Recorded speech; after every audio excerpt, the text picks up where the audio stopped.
Hola, muy buenas. Mi nombre es Rocío, aquí estoy de nuevo. Soy estudiante de psicología de la UNED y hoy vengo a traeros el tema 4, que es percepción social y atribución. Como siempre voy a deciros más o menos las preguntas que suelen decir los profesores de la UNED que van cayendo todos los años y espero que os sirva de ayuda, igual que a mí, leer, escuchar o hablar. Tema 4, percepción social y atribución.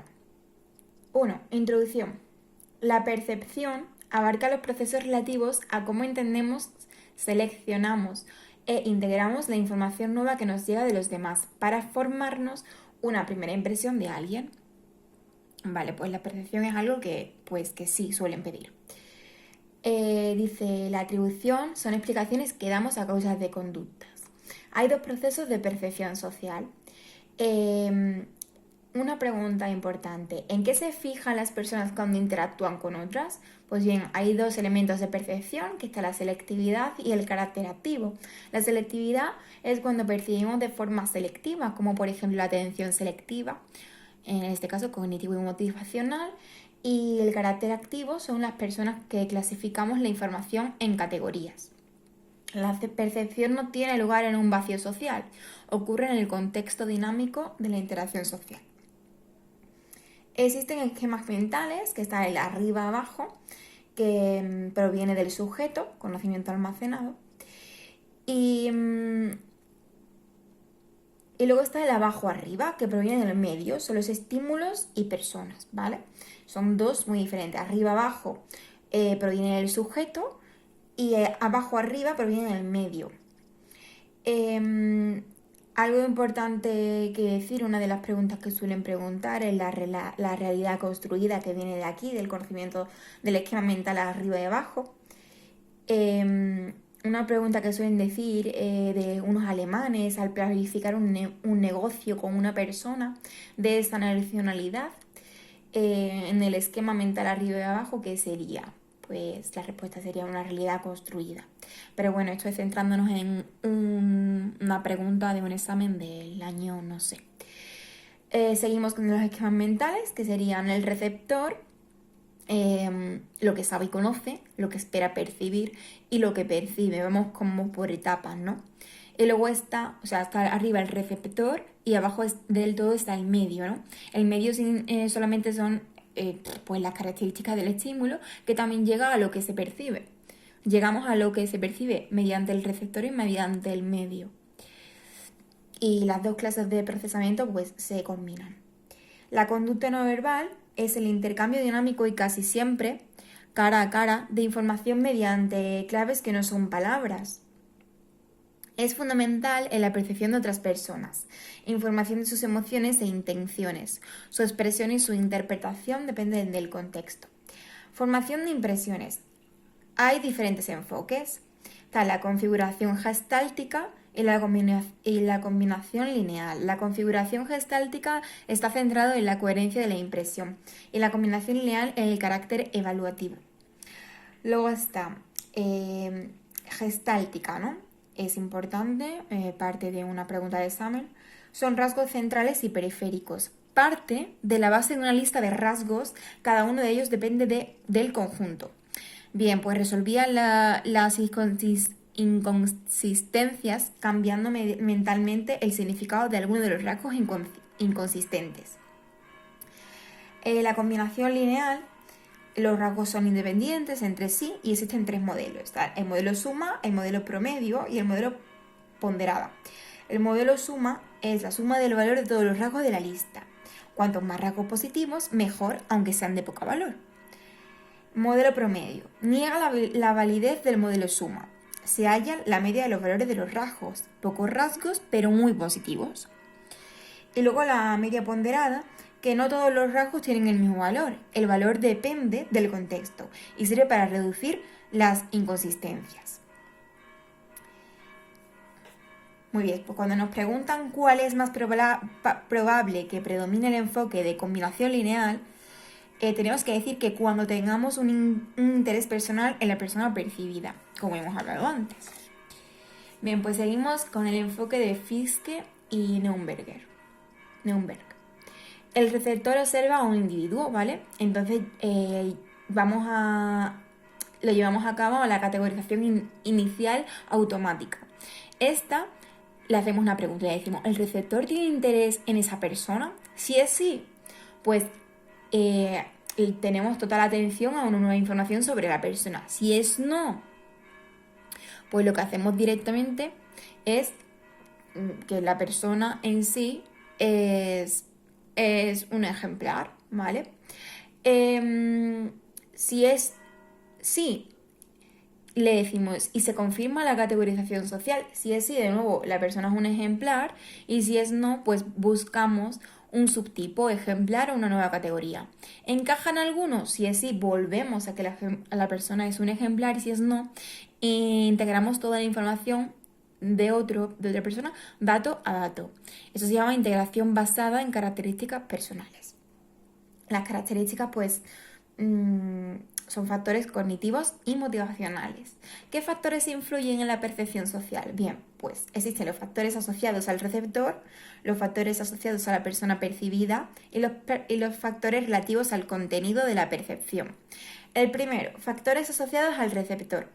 Existen unas metas objetivos y motivacionales, unas expectativas relativas a la categoría o a la persona concreta, una familiaridad que consiste en el efecto de mera exposición, el valor del estímulo y efecto halo, que es la aceptación positiva y experiencia en cuanto a tipo de rasgos, ¿no? Luego nos vamos a los factores asociados a la persona percibida. Esto quiere decir al manejo de la impresión, de movilizar los sentimientos de culpa, de autoensalzamiento, de intimidación, de congrecimiento. ¿Qué quiere decir congrecimiento? Pues un esfuerzo especial el primer día del trabajo, por ejemplo. Congrecimiento, cuando te esfuerzas muchísimo el primer día para que vean lo bueno que eres, para que vean que tú, esa parte de ti, ¿no? Hay un ejemplo de un experimento de Ash que dice que la formación de impresiones, los rasgos afectuoso y fría en el contexto de características de una persona, son centrales porque son determinantes en la impresión que se forma de la persona que venía, ¿no? La persona que hay, la persona que se expresa.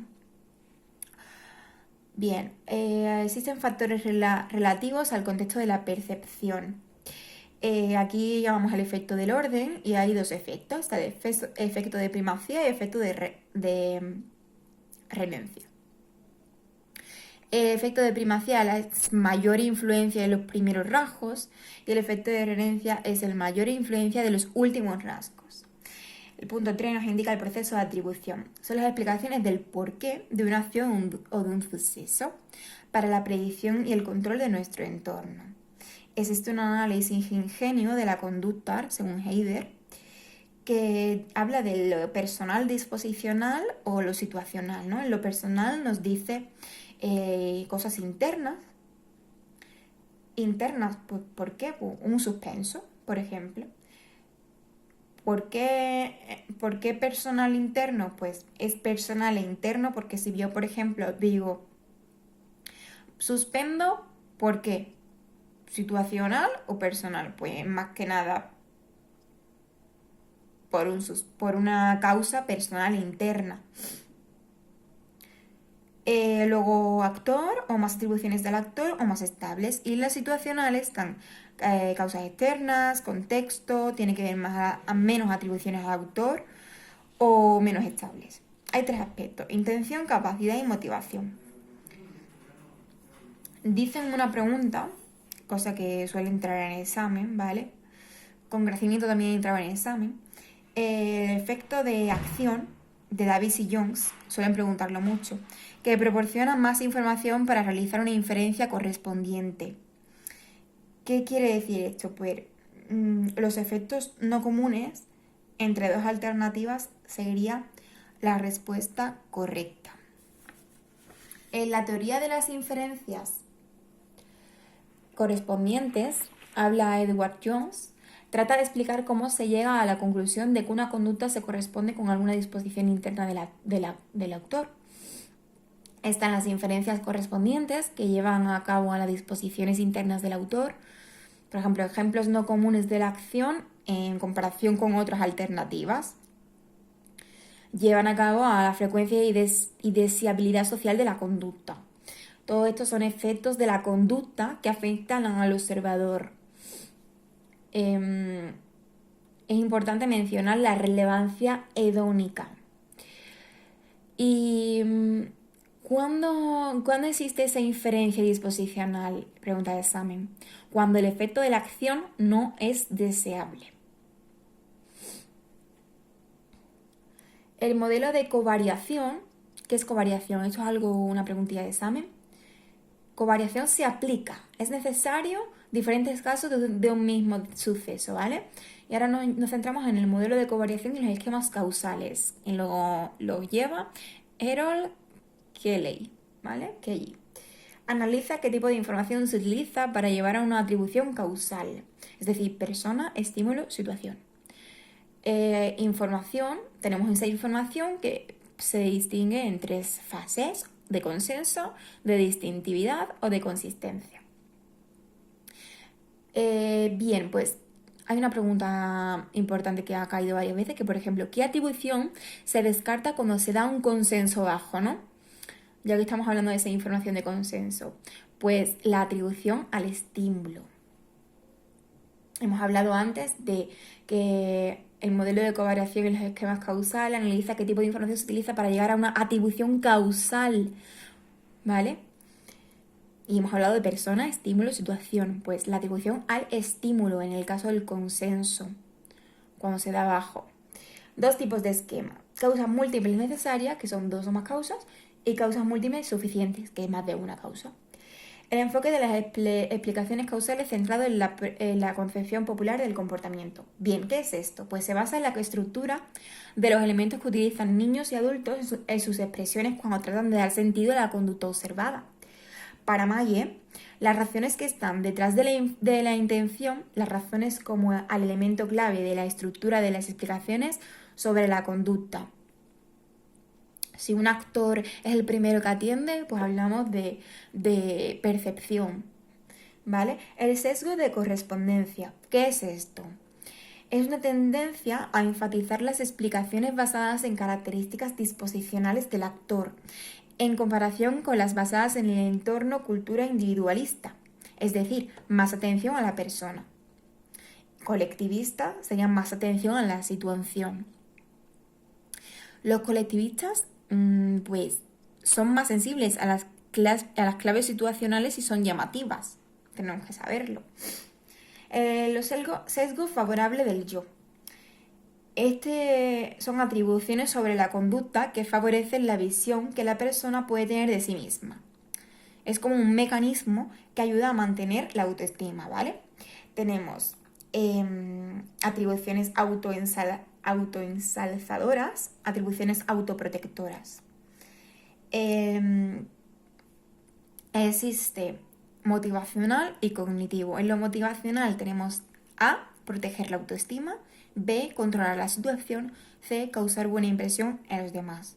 Y cognitivo, es importante saber que hay una línea de causalidad ante los objetivos, esfuerzo y logros en el caso del éxito. El sistema de atribución defensiva es el de las víctimas, ¿no? Habla del efecto del falso consenso. ¿Qué es esto? Pues que pensamos que la mayoría piensa y actúa como nosotros, y eso no es así. Hay una preguntilla que dijeron una vez, que en los procesos atributivos la causa es inferida por el que hace la atribución. Y luego las atribuciones causales ante acontecimientos inesperados con resultados negativos.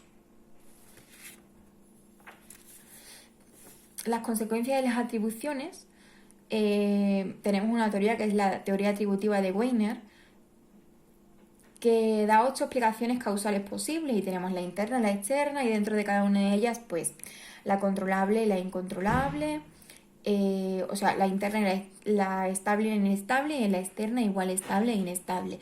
Por ejemplo, en la interna, pues tenemos estable, está la controlable y la incontrolable, y la inestable, pues, no se esfuerza y luego tiene capacidad. en la incontrolable. Hay muchísimas explicaciones.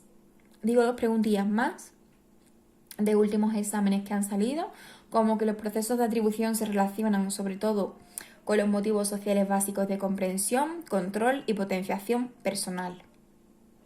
Comprensión, control y potenciación personal. Procesos de atribución, motivos sociales básicos. Y el accidente laboral es una atribución defensiva. Observador y víctima son muy diferentes. Esto es como en un ejemplo que ponen de un accidente laboral, habla de la atribución defensiva y que tenemos que decir que el observador y la víctima son muy diferentes, que son iguales o que, pues en este caso, el observador y la víctima son muy diferentes. Te van a hacer preguntas tipo así, de como de ejemplos, para que tú sepas que es una cosa u otra. Este tema se ha acabado aquí. No lo he alargado más porque tampoco se le han de sacar. Espero que aunque algo de idea te quedes de él, a mí se me hace un poco pesado. Así que gracias y nos vemos en el siguiente.